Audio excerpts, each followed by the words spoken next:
The story of Joseph in the book of Genesis. The early years. Joseph was the 11th son of Jacob, and the firstborn of his favorite wife, Rachel. Jacob showed clear favoritism toward Joseph, famously gifting him a coat of many colors. Joseph's brothers became deeply envious, a feeling that intensified when Joseph shared two dreams he had, one where his brother sheaves of grain bowed to his, and another where the sun, moon, and stars bowed to him.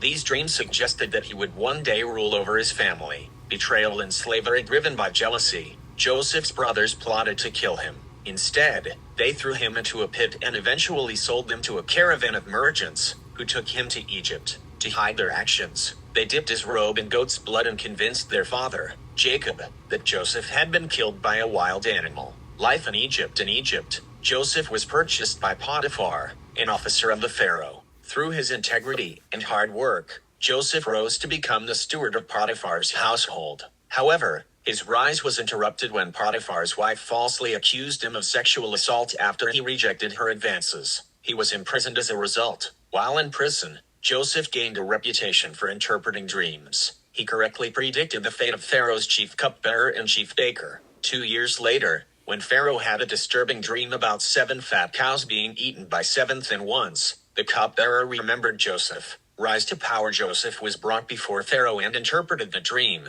7 years of great abundance would be followed by 7 years of severe famine. Impressed by his wisdom, Pharaoh appointed him as governor, second only to himself, and tasked him with overseeing the storage of grain during the years of plenty, reunion and forgiveness. When the famine eventually spread across the land, Joseph's brothers traveled to Egypt to buy food. They did not recognize Joseph, but he recognized them. After testing them, at one point detaining his brother Simeon and demanding they bring their youngest brother, Benjamin, to Egypt, Joseph ultimately revealed his identity. In a powerful moment of reconciliation, Joseph forgave his brothers, telling them, "You intended to harm me, but God intended it for good to accomplish what is now being done, the saving of the many lives." He brought his entire family to live in the land of Goshen, where they were safe and provided for.